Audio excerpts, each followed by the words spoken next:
علیکم ورحمۃ اللہ وبرکاتہ۔ اعوذ باللہ من الشیطان الرجیم، بسم اللہ الرحمن الرحیم۔ الحمد للہ رب العالمین، والصلاة والسلام والتحیۃ والاکرام علی سید الانبیاء والمرسلین، حبیب الہ العالمین ابی القاسم مصطفیٰ محمد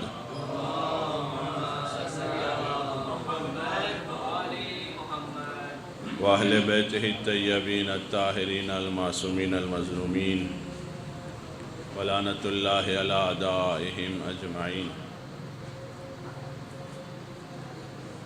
رب اشرح لی صدری ویسر لی امری واحلل عقدۃ من لسانی یفقہوا قولی۔ رب ادخلنی مدخل صدق واخرجنی مخرج صدق واجعلنی من لدنک سلطانا نصیرا۔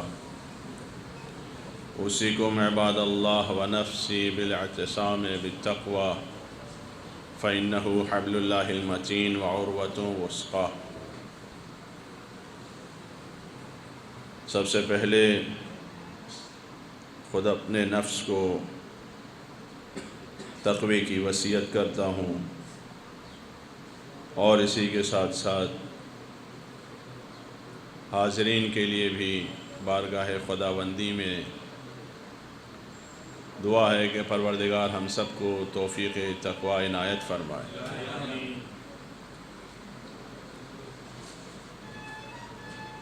پچھلی کچھ آیتوں میں عرض کیا تھا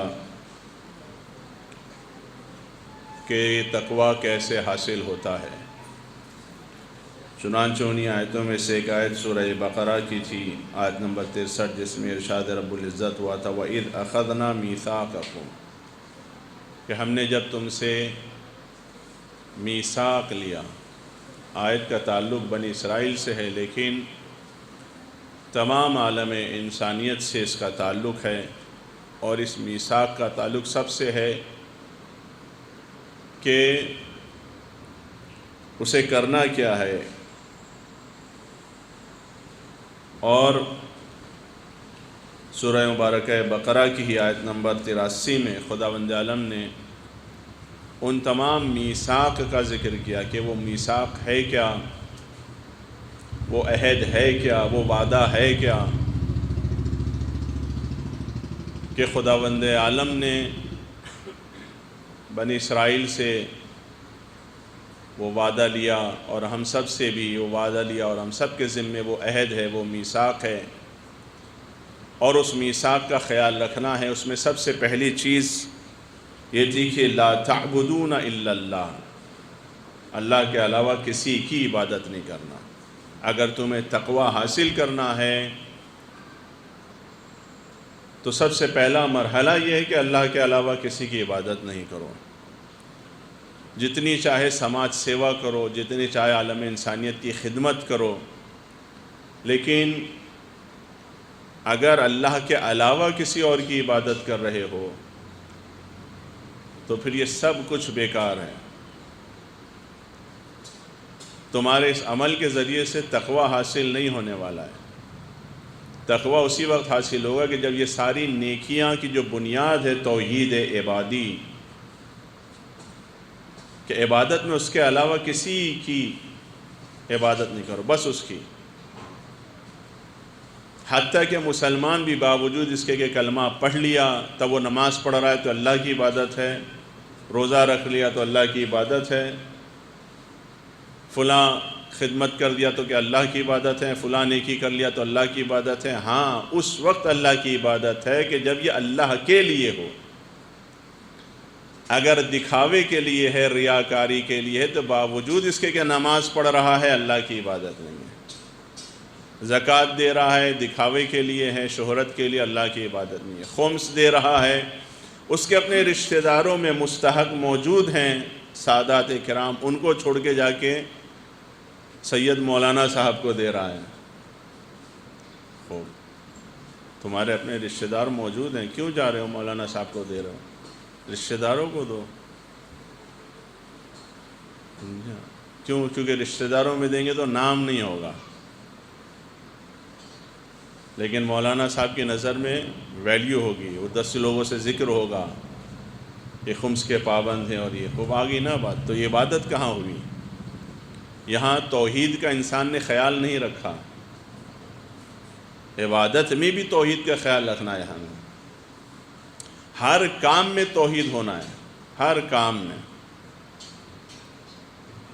جو بھی کام ہم کریں اس میں توحید ضروری ہے، نہ کہ توحید کا مطلب بس اللہ ایک ختم کافی ہے، نہ، اس کو پریکٹیکل پروف کرنا ہے۔ جو ہم نے کہا ہے اللہ ایک، یعنی نماز صرف اللہ وحدہ لا شریک کے لیے، روزہ اللہ وحدہ لا شریک کے لیے، خمس اللہ وحدہ لا شریک کے لیے، والدین کی خدمت اللہ وحدہ لا شریک کے لیے، سماج سیوا اللہ وحدہ لا شریک کے لیے، جو بھی کچھ کر مظلوموں کے لیے قیام اللہ وحدہ لا شریک کے لیے، غریبوں کے لیے محنت کرنا، اسٹرگل کرنا اللہ وحدہ لا شریک کے لیے، مسکینوں کے لیے کام کرنا اللہ وحدہ لا شریک کے لیے، جو کچھ بھی کرنا ہے ہمیں اللہ وحدہ لا شریک کے لیے کرنا ہے، خدا وحدہ لا شریک کے لیے، اس کا کوئی شریک نہیں۔ ہر جگہ یہ توحید دکھائی دینی چاہیے، توحید بنیاد ہے، ہر چیز کا دار و مدار توحید کے اوپر ہے۔ اس چیز کو پریکٹیکل، اس توحید کو، اس عقیدے کو، اس ایمان کو پریکٹیکل پروف کرنا ہے، صرف زبان سے مان لینا کافی نہیں ہے۔ اس کے بعد دوسری چیز کیا ہے؟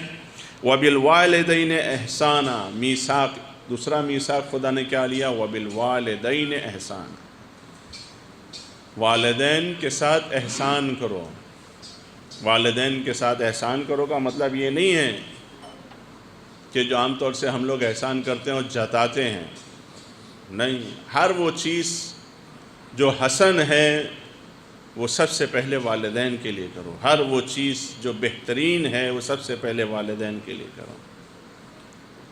تمہیں کسی بھوکے کو کھانا کھلانا ہے، پہلے یہ تو دیکھو تمہارے والدین تو بھوکے نہیں ہیں۔ تمہیں کسی بے سہارا کو سہارا دینا ہے، پہلے یہ تو دیکھو تم نے خود تو اپنے ماں باپ کو گھر سے نہیں نکال دیا ہے۔ تمہیں کسی مریض کا علاج کرانا ہے، پہلے یہ تو دیکھو کہ تمہارے خود اپنے ماں باپ کو علاج کی ضرورت ہے، ان کو تو ویسے ہی نہیں چھوڑ دیا ہے اور چلے ہو پڑوس والوں کے علاج کرانے کے لیے، اس کا علاج تمہارے اپنے ماں باپ۔ امام حسین علیہ السلام کے نام پہ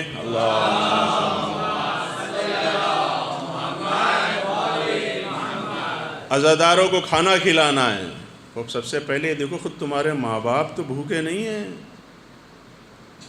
ماں باپ کو بھوکا رکھ کے تم یہ چاہو کہ میں عزاداروں کو کھلا کے امام حسین کو راضی کر لوں، نہیں ہو سکتا۔ یہ مطمئن رہیں، لوگ مطمئن رہیں کہ ماں باپ تمہاری پائی پائی کے، ماں باپ ہماری پائی پائی کے محتاج ہوں اور ہم عزاداروں کو بے نیاز کرنے میں لگ جائیں، امام حسین علیہ السلام خوش نہیں ہونے والے۔ گھر میں مجلس کر رہا ہوں میں اور اپنی ماں کو ہی آنے نہیں دے رہا ہوں مجلس میں جناب سیدہ کی، جناب سیدہ ایسی مجلس سے راضی نہیں ہیں۔ مطمئن رہیں، ایسے لوگ مطمئن رہیں کہ خود گھر میں ماں موجود ہے، اسے اجازت نہیں ہے میرے فلیٹ میں آنے کی، جہاں مجلس ہو رہی وہاں آنے کی، اور فرش کس کی بچھی ہے؟ فرش عزائے فاطمی ہے۔ جناب سیدہ راضی ہوں گی نا؟ وَبِالْوَالِدَيْنِ احسانا، ہر نیکی کا آغاز اپنے ماں باپ سے کرنا ہے ہمیں، ہر نیک کام کی شروعات پہلے دیکھنا ہے کہ میرے ماں باپ کو تو اس چیز کی ضرورت نہیں ہے، چونکہ ماں باپ وہ وجود ہیں کہ جب بھی انہیں اپنی کسی چیز کی ضرورت ہوتی تھی تو وہ پہلے یہ دیکھتے تھے کہ میرے بیٹوں کو بیٹیوں کو تو اس کی ضرورت نہیں ہے۔ کھانے کی خود کو بھی ضرورت ہے، ماں خود بھی بھوکی ہے، بچے بھی بھوکے ہیں، پہلے ماں بچوں کو کھلاتی ہے بھلے خود بھوکی سو جائے۔ کپڑے عید میں خود ماں باپ کو بھی پہننا ہے، لیکن یہ دیکھتے ہیں کہ نہیں میرے بچوں نے ان کے لیے انتظام ہے کہ نہیں، ہم ٹھیک ہم گزارا کر لیں گے۔ ماں باپ وہ جو سب سے پہلے اپنی اولاد کو دیکھتے ہیں، کسی کو نہیں دیکھتے ہیں، سب سے پہلے اپنی اولاد کو۔ اور اولاد ہے کہ جب نیکی کس کے اندر خداوند عالم صلاحیت دیتا ہے، امکانات دیتا ہے، سب سے پہلے وہ دوسروں کو دیکھتا ہے۔ نہ اسے بھی سب سے پہلے والدین کو دیکھنا ہے کہ والدین کو تو اس چیز کی ضرورت نہیں ہے. والدین انتظار میں رہتے ہیں کہ کب پہلی تاریخ آئے گی یا 5ویں تاریخ آئے گی، میرا بچہ مجھے پیسہ دے گا، میرا پیسہ بھیجے گا. نہیں، یہ غلط چیز ہے. ماں باپ کو احساس نہیں ہونے دینا چاہیے. بہت ساری چیزیں ہیں، لیکن آپ دیکھ لیجیے سوسائٹی میں کیا حال ہے، کس طریقے سے بیہیو ہو رہا ہے والدین کے ساتھ. اور خداوند عالم کہہ رہا ہے کہ تمہیں تقویٰ اس وقت تک حاصل ہی نہیں ہوگا جب تک توحید کے ساتھ ساتھ والدین کے ساتھ احسان نہیں ہے، نیکی نہیں ہے. تقویٰ نہیں حاصل ہوگا. ہر چیز اللہ کے لیے کر رہے ہو، نماز اللہ کے لیے، روزہ اللہ کے لیے، حج اللہ کے لیے، سب کچھ، لیکن والدین کا خیال ہی نہیں کر رہے ہو. تقویٰ حاصل نہیں ہونے والا ہے. جس طریقے سے یہ سارے میثاق ہیں، آگے جا کے عرض کروں گا کہ میثاق کس چیز کو کہتے ہیں. خدا نے میثاق لیا ہے، وعدہ اور عہد، ان ساروں سے آگے کا مرحلہ. وعدہ اور عہد اور میثاق یہ سب سیم ایک ہی کیٹیگری کے نہیں ہیں. عربی کی یہی لطافت ہے، عربی کی یہی لطافت، یہ خوبی ہے کہ ہر ایکشن کے لیے ایک نیا ورڈ ہوتا ہے.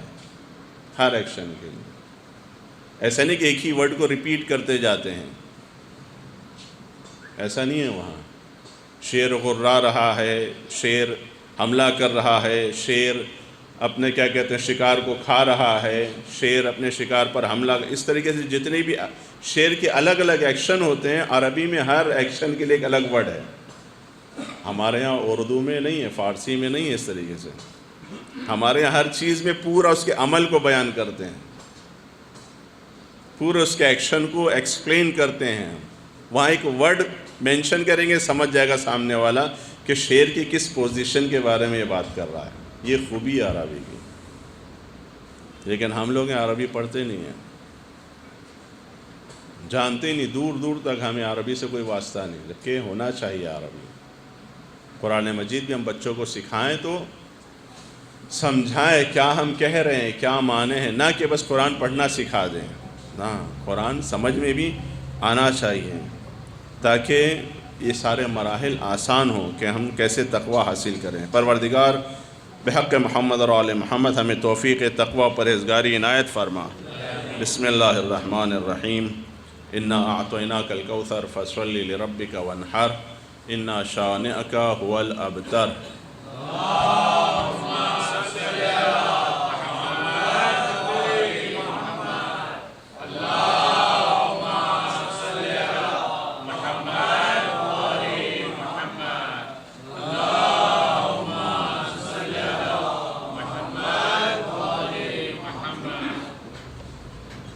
اعوذ باللہ من الشیطان الرجیم. بسم اللہ الرحمن الرحیم. الحمد للہ رب العالمین والصلاة والسلام والتحیۃ والاکرام علی سید الانبیاء والمرسلین حبیب الہ العالمین ابی القاسم مصطفیٰ محمد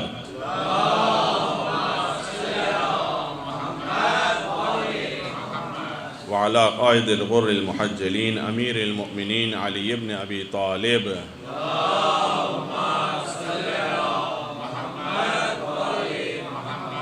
وعلى بزعة خاتم النبيين فاطمة بنت محمد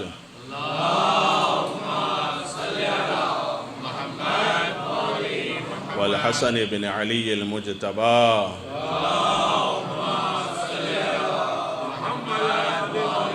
والحسين بن علي الشهيد بكربلاء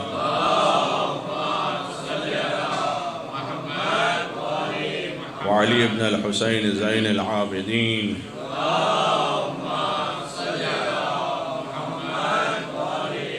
ومحمد بن علي الباقر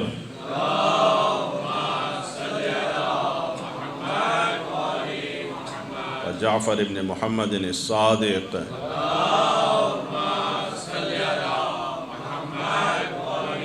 وموسى بن جعفر الكاظم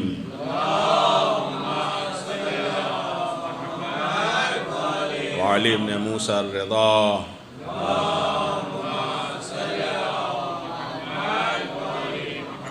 محمد بن علی التقی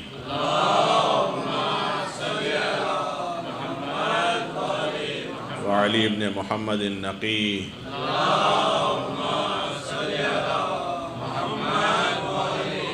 والحسن بن علی العسکری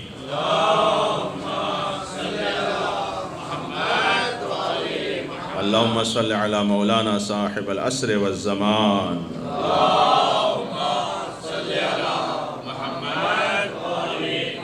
اللهم عجل فرجه وسهل مخرجه واللعنة الدائمة على أعدائهم أجمعين أوصيكم عباد الله ونفسي بالاعتصام بالتقوى فإنه حبل الله المتين وعروة الوثقى. دوبارہ سب سے پہلے خود اپنے آپ کو تقوی کی وصیت کرتا ہوں اور اسی کے ساتھ ساتھ حاضرین کو بھی پروردگار ہم سب کو توفیق تقوی عنایت فرمائے.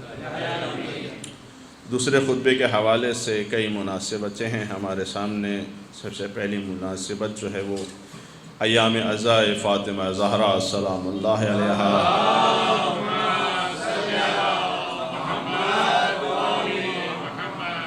اس کے علاوہ بنابر اہل مسیح ولادت جناب عیسیٰ ہے اور اس کے بعد نئے سال کا آغاز اور ملکی مسائل اور علاقائی مسائل. جیسا کہ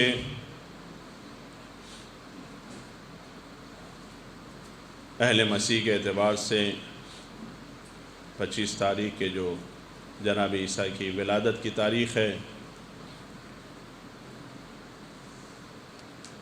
تمام عالم انسانیت کے لیے جناب عیسیٰ کا وجود محترم ہے اور وہ تمام عالم انسانیت کے لیے نبی تھے، نبی ہیں اور نبی ہی رہیں گے. اور خود جناب عیسیٰ نے اپنے آپ کا جو تعارف کرایا وہ یہی کرایا، انی عبداللہ وآتانی الکتاب وجعلنی نبیا. کہیں پر بھی یہ تعارف کرایا ہی نہیں کہ میں اللہ ہوں. اپنے آپ کا جب تعارف بھی کرایا تو نبی کے عنوان سے، اللہ کے بندے کے عنوان سے، نہ کہ لوگ ان کی بندگی کریں. جیسا کہ میں نے اس کے پہلے بھی کہا تھا کہ انسان جسے بھی فالو کر رہا ہے، اگر وہ دین ہے، ریلیجن ہے، تو ریلیجن دین اسے دہشت گردی نہیں سکھاتا ہے، دین اسے ظلم نہیں سکھاتا ہے، دین اسے ستم نہیں سکھاتا ہے. اسی طریقے سے جناب عیسیٰ کی زندگی میں بھی ہمیں یہ نہیں ملتا کہ جناب عیسیٰ نے ظلم کیا ہو یا ظلم کا ارادہ کیا ہو یا ظلم کرنے والوں کو سپورٹ کیا ہو یا ظلم کرنے والوں کی حمایت کیا ہو، بلکہ جناب عیسیٰ کے اوپر مسلسل ظلم ہوا اور آخری لمحے تک ظلم ہوتا رہا. آخری لمحے تک انہیں اذیت دی جاتی رہی. آسمان پر بلند کرنے سے پہلے تک مسلسل جناب عیسیٰ کو ٹارچر کیا گیا، اسی توحید کے خاطر، عالم انسانیت کو ضلالت و جہالت سے نکالنے کے خاطر، عالم انسانیت کو ظالموں سے نجات دلانے کے خاطر، عالم انسانیت کی حمایت میں مستکبرین کے خلاف اسٹینڈ کے خاطر. چہ جائے کہ آج کوئی انسان افغانستان میں حملہ کرے، مسلمانوں کا قتل عام کرے اور کہے کہ جیزس میرے خواب میں آئے تھے اور انہوں نے مجھ سے کہا تھا، یہ کیسے ممکن ہے؟ ایک طرف تمہارا میسج یہ کہ جیزس لوز یو، خوب یہ لو ہے، یہ محبت ہے. کس سے محبت کرتے ہیں؟ تم ظالموں سے، تم فاسقوں سے، تم فاجروں سے؟ نہ، جناب عیسیٰ مظلوموں سے محبت کرتے ہیں، ظالموں سے نہیں. جناب عیسیٰ کا سٹینڈ تھا ظالموں کے خلاف. جس صلیب کے سامنے جھک رہے ہو، جس صلیب کا احترام کر رہے ہو، کہ جہاں یہ کانسیپٹ یہ کہ جناب عیسیٰ کو چڑھایا گیا، خوب وہ ہسٹری کیا ہے، کس لیے چڑھایا گیا، کیوں یہ ظلم و ستم ہوا جناب عیسیٰ کے اوپر، یہ سوچنے والی بات ہے. اور تمام انسانوں کو چاہیے کہ بہرحال جناب عیسیٰ ہم سب کے لیے محترم ہیں، تمام مسلمانوں کے نبی ہیں، تمام انسانوں کے نبی ہیں، لہٰذا ایسا نہیں ہے کہ چونکہ جناب عیسیٰ کی تاریخ ولادت ہمیں پتہ ہی نہیں ہے، چونکہ عیسائیوں نے بیان کیا، ہم کیوں ان کو سیلیبریٹ کریں یا مبارکبادی دے چلیے یا ایام عزا ہیں کہ ٹھیک ہے، لیکن ایام عزا کے علاوہ کہنے کائے کے لیے وہ تو ان کے حساب سے خوب نبی تو ہیں نا، تم نبی کے اعتبار سے تمہارے نبی کو تو مان رہے ہیں، ایک ذریعہ ہے ایک دوسرے کے ساتھ بیٹھنے کا، جناب عیسیٰ کا وجود، جناب عیسیٰ کو ماننا ایک ذریعہ، ایک وسیلہ ہے، اور یہ آپس میں نہیں بیٹھنے کا نتیجہ ہے کہ غلط فہمیاں بہت زیادہ بڑھی ہوئی ہیں، اور ہر جگہ آپ دیکھیے نگیٹیو تبلیغ ہو رہی ہے ایک دوسرے کے خلاف، ہر جگہ کوئی استثناء نہیں ہے، کوئی الگ نہیں ہے، سوائے ان کے کہ جو واقعاً مقلدین ہیں اپنے مرجع کے، نہ کہ صرف نام کے لیے تقلید کرتے ہیں، نہ کہ صرف نام کے لیے آغا خامنہئی کو مانتے ہیں، ایک طرف مرجع کی تقلید بھی کرتے ہیں، آغا سیستانی کی تقلید بھی کرتے ہیں، اور دوسری طرف شیعہ سنی تفرقے کی باتیں کرتے ہیں، اور تفرقے کے لیے اور اتحاد نہیں ہونے کے لیے حدیثیں پیش کرتے ہیں۔ اور کیا یہ حدیثیں آغا سیستانی کو نہیں پتہ؟ ہاں، آپ کہیے کہ نہیں ہمارا کورس جو ہے وہ جو ہمارا سلیبس ہے وہ سرٹیفائی ہے، وہ اوتھینٹک ہے بیکاز آغا سیستانی کی تائید ہے، تو کیا آغا سیستانی کی تائید فرقہ واریت کے لیے ہے؟ آغا سیستانی نے تائید کی ہے کہ آپ کے کورس میں اس چیز کو بھی شامل کیجئے کہ اتحاد، خبردار اتحاد ہونے نہیں دینا شیعہ سنی کے درمیان؟ کیوں بدنام کر رہے ہو آغا سیستانی صاحب کو؟ کیوں مرجع سے متنفر کر رہے ہو خود بچوں کو؟ کیوں ضد و نقیص باتیں کر رہے ہو؟ تمہاری باتوں میں تضاد ہے، ایک طرف کہتے ہو کہ سیستانی صاحب نے تائید کی ہے اس کیریکولم کی، اس کورس کی، اس سیلیبس کی، اور دوسری طرف حدیثیں کا سہارا لے کے فرقہ واریت کو پھیلا رہے ہو۔ کیا اس کی بھی تائید کی ہے آغا سیستانی نے؟ نا، آغا سیستانی کٹر اتحاد کے قائل ہیں، سختی کے ساتھ اتحاد کے قائل ہیں، تمام مسلمانوں کے درمیان اتحاد کے قائل ہیں، ہندو اور مسلمانوں کے درمیان اتحاد کے قائل ہیں کہ سب متحد رہو، مل جل کے رہو، مسلمانوں اور مسیحیوں کے درمیان اتحاد کے قائل ہیں کہ سب مل جل کے رہو۔ ایسی باتیں نہ کرو کہ ایک دوسرے کو ٹھیس پہنچے، نفرتیں بڑھیں، اور پھر اس کا دشمن سہارا لے کے تمہارا قتل عام کرے، تمہیں کمزور کرے، تمہیں ترقی سے دور رکھے، تمہیں خدا سے دور رکھے۔ بنیادوں کو سمجھنے کی کوشش کریں، یہ لوگ گمراہ نہ کریں۔ خدا نے اگر موقع دیا ہے، زمینہ فراہم کیا ہے، امکانات دیا ہے، وسائل دیا ہے، ذرائع دیا ہے، کس لیے دیا ہے؟ فرقہ واریت کے لیے دیا ہے، نفرتوں کو پھیلانے کے لیے دیا ہے؟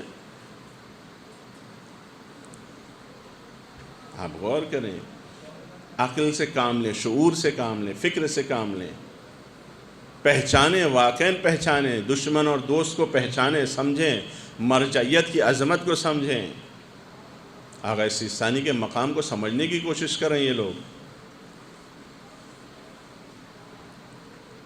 اور ایسا نہیں کہ کام نادانی میں ہو رہا ہے، غلطی سے ہو جا رہا ہے، نا، یہ خواہشات نفس ہے، شیطنت ہے۔ جب اخلاقیات پہ کام نہ ہو تو علم کتنا ہی آ جائے اس کے اندر سے شیطان وجود میں آتا ہے، سماج کو شیطنت کی طرف لے کے جاتا ہے۔ شیطان کے پاس علم نہیں تھا، یا شیطان عبادت نہیں کرتا، کیا نہیں تھا، کتنی عبادت کرتا تھا، کتنا عبادت گزار تھا۔ آپ یہ مت دیکھیے، یہ کافی نہیں ہے کہ کتنا نمازیں پڑھتا ہے، عبادت کا ہی حصہ ہے۔ ہندو مسلمانوں کے درمیان اتحاد کے لیے کوشش کرنا یہ بھی عبادت ہے، مسلمانوں کے درمیان اتحاد کو باقی رکھنے کے لیے کوششیں کرنا یہ بھی عبادت ہے، عیسائیوں کے اور دیگر مذاہب کے درمیان اتحاد کے لیے کوشش کرنا یہ بھی عبادت ہے۔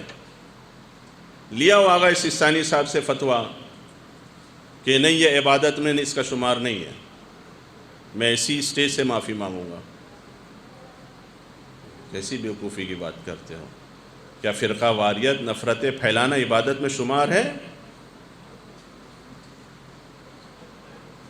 حدیثیں لے کر آتے ہو بچوں کے سامنے، لوگوں کے سامنے، کیا مر جا کر حدیث نہیں پتہ؟ آغا سستانی کو حدیثیں نہیں پتہ؟ تمہارے پاس حدیثوں کا ترجمہ ہے، تم نے صرف عربی لینگویج سیکھ لیا، وہ بھی جو عربی لینگویج کا جو ابتدائی بیسک ٹرانسلیشن ہے، اور لے کے حدیثیں گھوم رہے ہو۔ آغا سستانی کو ایک ایک ورڈ کے اوپر کمانڈ ہے، ترجمے سے فقیہ نہیں بنا ہے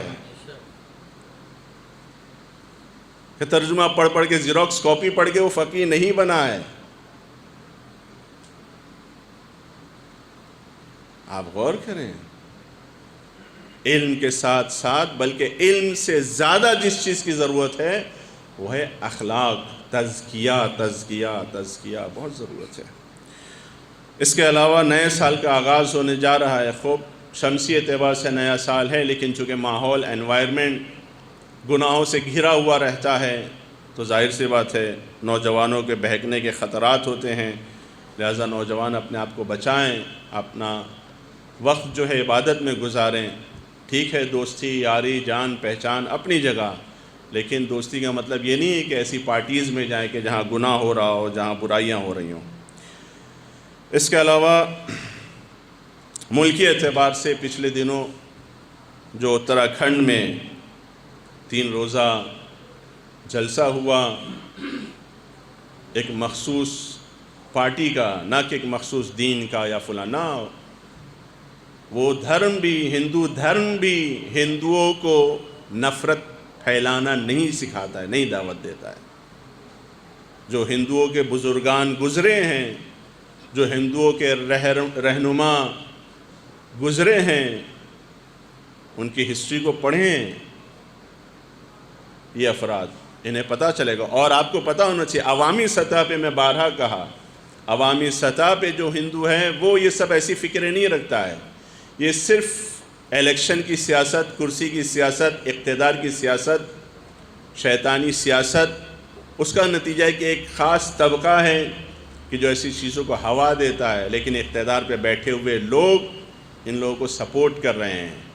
اور باقاعدہ اس کانفرنس میں کھلے عام اقلیت کی نابودی کی بات کی گئی کہ انہیں نابود کرنا ہے، فلاں سن سے پہلے جو ہے ان سب کو ختم کر دینا ہے، فنش کر دینا ہے، نابود کر دینا ہے۔ میں ان نادانوں سے بس یہی کہوں گا کہ تم اقلیت کو شہید تو کر سکتے ہو مگر نابود نہیں کر سکتے ہو، یہ یاد رکھو۔ ہماری فکر تم نہ کرو، تم اپنی فکر کرو کہ اسی مسجد اور مندر کا نام لے کر پورے ہندوستان میں ہنگامہ مچانے والا آج کہاں پڑا ہوا ہے، اس کی اوقات کیا ہے دیکھ لو۔ اور یہ نہیں، پوری تاریخ انڈیا کی اٹھا کے دیکھ لو کہ فرقہ واریت، نفرت، عداوت، یہ ساری چیزیں پھیلانے والوں کا انجام کیا ہوا ہے اسی ہندوستان کے اندر۔ اور بھائی چارہ، محبت، ایجوکیشن، تعلیم، ترقی، ٹیکنالوجی، ان ساری چیزوں پہ کام کرنے والے کس مقام پر ہیں، کتنی احترام کی نظر سے انہیں دیکھا جاتا ہے۔ اس سے کوئی لینا دینا نہیں کہ وہ کس مذہب سے ہیں، کس دین سے ہیں، کس ریلیجن سے، کس فیتھ سے ہیں، کس کاسٹ سے بلونگ کرتے ہیں، نہیں۔ انہوں نے دیش کے لیے کام کیا ہے، انہوں نے ہندوستانیوں کے لیے کام کیا ہے، انہوں نے انسانوں کے لیے کام کیا ہے، آج انہیں احترام سے دیکھا جاتا ہے، آج انہیں پروف کے طور پہ پیش کیا جاتا ہے، ثبوت کے طور پہ پیش کیا جاتا ہے۔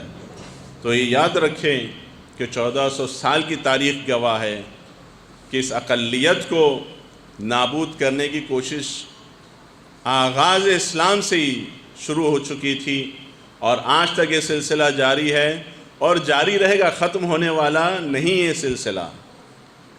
اور ان ساری حرکتوں سے ہمیں شہادت کا مرتبہ تو حاصل ہوگا، ہمیں فضیلت حاصل ہوگی، لیکن انہیں کوئی فائدہ حاصل نہیں، کچھ نہیں مل، کوئی مفاد نہیں، الٹا سب کا نقصان ہوگا، جیسا کہ ہو رہا ہے۔ اگر مثال کے طور پہ مہنگائی ہوئی تو کیا مہنگائی سے مسلمانوں کا نقصان ہے؟ ہاں، یہ کسانوں کا قرض معاف نہیں کیا گیا تو کیا مسلمانوں کا نقصان ہے؟ اور دنیا بھر کے جو قانون بنائے جا رہے ہیں، مثال کے طور پہ ابھی ایک اور جو قانون بنایا گیا کہ لڑکیوں کی جو شادی ہے وہ 21 سال کر دی گئی، خود کیا اس سے مسلمانوں کا صرف نقصان ہے؟ نہیں، انسانوں کا نقصان ہے۔ خود ان کا دھرم بھی کہتا ہے کہ جتنی جلدی ہو سکے بچیوں کی شادی کرو، بچوں کی، لڑکوں کی، نہ صرف لڑکیوں کی، لڑکوں کو بھی جتنی جلدی ہو سکے شادی کرنا چاہیے، لڑکیوں کو بھی جتنی جلدی ہو سکے شادی کرنا چاہیے۔ اور وہ ایک ایج معین کی ہے، لیکن یہ 21 سال اور 22 سال نہیں، اس سے تو گناہ پھیلنے کی اور زیادہ۔ آپ خود اندازہ کریں، ہندوستانیوں کو، ہم ہندوستانیوں کو سوچنا چاہیے کہ اقتدار پہ بیٹھے ہوئے لوگوں کی پالیسی کیا ہے کہ سماج کے اندر برائیاں زیادہ سے زیادہ ڈیولپ ہو، پھیلیں، تاکہ شیطانی حکومت قائم ہو سکے، شیطان کے راستے ہموار ہو سکیں۔ آپ غور کر رہے ہیں، نہ کہ انسانی حکومت، نہ کہ الہی حکومت۔ اور ہم پریشان ہیں، مسلمان پریشان ہیں کہ ارے اب کیا ہوگا، ہمارا کیا؟ خوب تمہارا یہ مسئلہ نہیں ہے، انسانوں کا مسئلہ ہے، انسان مشکل میں ہے، خوب اس کا بھی حل ہے، ایسا نہیں کہ حل نہیں ہے، خود انہی کے قانونوں میں حل موجود ہے۔ میں آپ کو بتا رہا ہوں، اسی قاعدے قانون کے اندر حل بھی موجود ہے، لیکن سمجھداری کی ضرورت ہے، سوجھ بوجھ کی ضرورت ہے، نا امید ہونے کی ضرورت نہیں ہے، سینٹرلائز ہونے کی ضرورت ہے، متحد ہونے کی ضرورت ہے، عالم انسانیت کے لیے کام کرنے کی ضرورت ہے، گروپ بندی کی ضرورت نہیں ہے، میرا تیرا، اس کا اس کی، یہ سب نہ، انسانوں کی فلاح و بہبود کے لیے کام کرنے کی ضرورت ہے۔ ان کو بنانے دیں، جو بھی قانون بنا رہے ہیں بناتے رہیے، سارے قانون خود ان کی طرف پلٹ کر جائیں گے، ان کے ہی نقصان میں ثابت ہوتے رہیں گے۔ لیکن ہاں، ہمیں اپنی بصیرت کا مظاہرہ کرنا ہے، ہمیں آنکھ بند کر کے بیٹھے نہیں رہنا ہے۔ اسی طریقے سے علاقائی سطح کے اوپر ممرا کے اندر جو ایک کارروائی کا، البتہ وقتاً فوقتاً ایسی کارروائیاں ہوتے رہتی ہیں، لیکن یہ کارروائیاں وقتی اور طور پہ کرنے کی نہیں ہوتی ہے، بلکہ کنٹینیو یہ کارروائیاں ہونی چاہیے، پورے انڈیا میں ہونی چاہیے۔ خاص کچھ علاقوں کو خاص طور سے ہائی لائٹ کیا جاتا ہے، جبکہ وہاں پر ایسا نہیں ہے کہ خدا نخواستہ صرف مسلمان نشہ کر رہے ہیں، نہیں، تقریباً ہر فرقے کے لوگ آپ کو نشے میں ملیں گے۔ تو یہ کانسیپٹ غلط ہے کہ فلاں مسلم علاقے میں نشہ بہت عام ہے، جی نہیں، ایسا نہیں ہے، بلکہ ہر طبقے کا۔ چنانچہ پچھلے دنوں یہاں جو کارروائی ہوئی ہے ممرا میں نشے کے خلاف، انتظامیہ نے جو کارروائی کی ہے، وہ بھی بہت اچھا اقدام ہے۔ ہمیں چاہیے انتظامیہ کو سپورٹ کریں، کوآپریٹ کریں، مدد کریں، اور وہ بھی اس کارروائی کا سلسلہ جاری رکھیں۔ یہ نہیں کہ ہاں کوئی کہیں حادثہ ہوتا ہے، یا کبھی کبھی ایسا ہوتا ہے کہ کسی وزیر کے ساتھ، کسی عہدیدار کے گھر میں کوئی ایک حادثہ ہو جاتا ہے اس طریقے کا، ان کی بیٹی کے ساتھ خدا نخواستہ، یا ان کے بیٹے کے ساتھ، تو وہ جوش میں آ جاتے ہیں، غصے میں آ جاتے ہیں۔ نہیں، سب کو روکنا چاہیے، اور یہ ہونا چاہیے، وہ ہونا چاہیے۔ جیسے بیچ میں بارگل کا سلسلہ آپ دیکھیے، اس کو ختم کرنے کے لیے اسی مہاراشٹر میں کتنی کوشش کی گئی، اور ساری چیز اس کے بعد دوبارہ وہ سلسلہ آپ دیکھیے شروع ہو گیا۔ یہ ساری چیزیں اسلام نے ہر وہ چیز جس کو حرام قرار دیا ہے، اس میں صرف مسلمان کا نقصان نہیں، انسان کا نقصان ہے، یاد رکھیے، اس میں صرف مسلمان کا نقصان نہیں ہے۔ خود یہ کارروائی آپ دیکھیں، نشے کے خلاف کارروائی بتا رہا ہے کہ یہ غلط چیز ہے، یہ مضر ہے، حتیٰ کہ خدا نخواستہ انتظامیہ رشوت لے کے اس چیز کو عام کر رہی ہے، اور نظر بند کیے ہوئے ہے، اور نظر انداز کر جاتے ہیں۔ یاد رکھو، یہ وہ آگ ہے، وہ چنگاری ہے جو تمہارے گھر تک بھی پہنچے گی۔ ایسا نہیں کہ تمہارے بچے محفوظ رہیں گے، کچھ نہیں بول سکتے ہو، یہ چنگاری کس کے گھر تک پہنچ جائے، یہ آگ کہاں تک پہنچ جائے، نہیں بول سکتے آپ۔ لہٰذا ایک دفعی بس، ایک بارگی کی بس ایسے کارروائی نہیں ہونی چاہیے کہ ہاں بس ہو گئی کارروائی، اور پھر کریڈٹ لے لیا گیا، میڈل لے لیا گیا، شاباشی لے لی گئی۔ نہیں، یہ ایک جوخم والا کام ہے کہ جہاں کروڑوں میں نشہ امپورٹ کیا جا رہا ہو، اس سے مقابلے کے لیے باقاعدہ ہر ایک کو ایک دوسرے کی مدد کی ضرورت ہے، کوآپریشن کی ضرورت ہے، ساتھ دینے کی ضرورت ہے۔ اور اس سے سب کا نقصان ہو رہا ہے، عورتوں کا نقصان ہو رہا ہے، بچوں کا نقصان ہو رہا ہے، پڑھائی کا نقصان ہو رہا ہے، کاروبار کا نقصان ہو رہا ہے، اور کچھ نہیں، کہیں پر بھی دیکھو آسان، 100 نمبر بہترین ہے آگا، 100 نمبر آپ گھما، کہیں بھی آپ کچھ بھی دیکھیں 100 نمبر گھمائیے، انفارمیشن کچھ پتہ ہی نہیں چلتا کس نے کیا کیا، اور کارروائی بھی ہوتی ہے، ایسا نہیں کہ نہیں ہوتی ہے، واقعاً ہوتی ہے، لیکن وہی ہمارے مجھ سے کیا، میں تو نشہ نہیں کرتا ہوں، میرے بچے تو نشہ نہیں، کہیں پر بھی، حتیٰ کہ میڈیکل میں بھی ایسی دوائیں کہ جو نشے والی ہیں، کہ جو نوجوان ٹھیک ہے نشے کے طور پہ ان چیزوں کو استعمال کرتے ہیں، وہ بک رہی ہے، غلط ہے، یہ خلاف قانون ہے، نہیں بیچنا ہے ان کو۔ اگر ایسی چیزیں تو ہمیں فوراً خبر دینی چاہیے، غیر محسوس طریقے سے، ان نون طریقے سے بھی آپ کی جو کمپلین ہے وہ ایکسیپٹ کی جاتی ہے اور کارروائی ہوتی ہے اس کے اوپر، ایسا نہیں کہ نہیں ہوتی ہے، یہ نہیں سوچے کہ نہیں ہوتی ہے کارروائی، بالکل کارروائی ہوتی ہے۔ اور ہمارے میڈیا والے، اور آج کل جو سوشل میڈیا کا سلسلہ شروع ہو گیا ہے، اس میں بھی جو لوگ کارروائی کر رہے ہیں، تو بعض لوگ کہتے ہیں ارے یہ سب ٹی آر پی کے لیے، ٹی آر پی کے لیے کوئی اپنی جان خطرے میں نہیں ڈالے گا بندے خدا، ٹی آر پی کے لیے وہ کام کرے گا کہ جس میں اس کی زندگی میں اس کو موج مستی ملے، اس کو فائدہ ہو۔ اگر اس میں مار دیا گیا تو وہ مرنے کے بعد قبر میں جا کے ٹی آر پی کیا کرے گا لے کے؟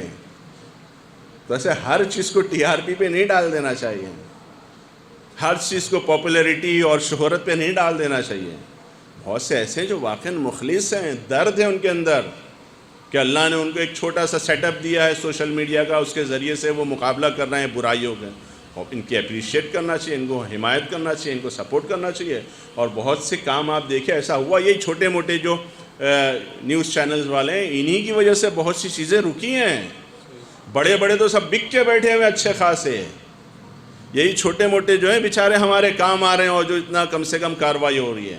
لہٰذا ہر ایک کو نیگیٹو اینگل سے نہ دیکھیں، بلکہ سوچیں، اینالائز کریں، تجزیہ کریں کہ واقعاً ٹی آر پی کا معاملہ کہاں ہے، پاپولیرٹی کا معاملہ کہاں ہے، یہاں جان خطرے میں اس کی، وہ مار دیا جائے کچھ بھی ہو سکتا ہے، وہ مار دیا گیا پھر کیا کرے گا؟ فرشتوں کے ساتھ جا کے ٹی آر پی دکھائے گا، ہم نہیں کہ دیکھو اتنے فرشتے میرے سپورٹ میں کھڑے ہوئے ہیں، کس کام کا؟ وہاں جا کے وہ گولڈ کی اور سلور کی ڈش لے گا یوٹیوب کی، خوب کس کام کی بھائی؟ وہاں پہ سوچیں ذرا، ایسے کچھ بھی نہیں بیان کر دیا کریں۔ خوب یہ ساری چیزیں کیوں ہوتی ہیں؟ گھوم پھر کے وہیں بات آ کے رکتی ہے کہ جب انسان کے پاس تقویٰ نہ ہو۔ پروردگار ہم سب کو توفیق تقویٰ پرہیزگاری عنایت فرما، امام کے ظہور میں تعجیل فرما، ان کے ظہور کو ہمارے لیے عافیت قرار دے، ہم کو ان کے اعوان و انصار میں شمار فرما، ہمارے بچوں کو دنیا اور آخرت کے ہر امتحان میں کامیابی عنایت فرما۔ پروردگار مقامات مقدسہ کے محافظین کی حفاظت فرما، پروردگار مقامات مقدسہ کی زیارت نصیب فرما، بالخصوص 40 میں زیارت کربلا نصیب فرما۔ آخر میں طہارت کے حوالے سے، نجاست کے حوالے سے ایک مسئلہ عرض کر دوں، اس کے پہلے بھی متوجہ کیا تھا کہ فرض کیجئے اگر ہم باہر سے آ رہے ہیں، خاص طور سے بارش وغیرہ میں، اکثر جب نجیس ہو سارا معاملہ، اور ہماری چپل کا تلوا بھی نجیس ہے سارے، اور ایک ہی جگہ ہم سب جب چپل اتار رہے ہیں، اور وہیں پر بھی جب ہم چپل اتارنے کے بعد وہیں پیر رکھ رہے ہیں تو ہمارا تو پیر نجیس ہو گیا۔ ہمیں چپل اتارنے کے بعد ایسی جگہ پیر رکھنا ہے کہ جو پاک ہو، جہاں پر پہلے سے چپل نہ رکھی گئی ہو نجیس چپل، اور اکثر ایسے ہوتا ہے ہم متوجہ نہیں رہتے ہیں، اور اکثر جگہ آپ کو یہ چیز ملے گی۔ یہ ڈیوائیڈر، یہ جو کیو مینیجر جو لگایا گیا ہے، اسی لیے لگایا گیا ڈیوائیڈر، تاکہ اگر چپل اتارنا بھی ہے اور پیر نہ دھونا ہے تو ایسی جگہ رکھیں کہ جو پاک ہے، صاف ہے، آلریڈی جہاں پر چپل اتری ہوئی ہے، یا ہم خود اتار کے دوبارہ چپل شیلف میں رکھنے کے بعد اسی جگہ پہ کھڑے ہو گئے اور اس کے بعد پیر دھوئے بغیر آئے تو پھر تو نجاست اور بڑھے گی۔ وہاں جب آدمی نے پیر رکھا ہے تو پھر اس کے لیے وہی ہے کہ دھوئے اور دھو کے پھر اندر آئے۔ پورا مثال کے طور پہ میں نے دیکھا چپل یہاں اتار رہا آدمی، وہ پورا پیر وہاں سب گھوم کے جا رہا ہے، وضو کا جو فلور ہے اس کے اوپر پیر رکھے پھر فلور پہ آ رہا ہے اندر، کو فائدہ نہیں ہے، تو اور نجاست پھیل رہی ہے اس طریقے سے۔ اور یہ بیسک ایسے نہیں، بہت سارے ایسے بیسک مسائل ہیں کہ جو ہمیں نہیں پتہ، ہم توجہ نہیں دیتے۔ کیوں؟ چونکہ آپ جائیے بعض امام بارگاہ و مساجد میں، وہاں پر بھی ان چیزوں کا کوئی خیال نہیں، تو سب سمجھتے ہیں سب کچھ پاک ہے، سب کچھ پاک ہے، کوئی ٹینشن نہیں ہے، ہر جگہ پاک ہے، ہر چیز پاک ہے۔ چونکہ ہمیں واقعاً پتہ ہی نہیں صحیح سے مسائل نجاست و طہارت کے، لہذا ایسے ایشوز ہمارے سامنے آتے ہیں۔ ہمیں واقعاً صحیح سے جاننا چاہیے کہ طہارت نجاست کیا معاملہ ہے، کہ کن چیزوں سے کس طریقے سے ہمیں خیال کرنا چاہیے۔ پروردگار ہمیں توفیق تقوی عنایت فرما۔ بسم اللہ الرحمن الرحیم۔ قل هو اللہ احد اللہ الصمد لم یلد ولم یولد ولم یکن لہ کفوا احد۔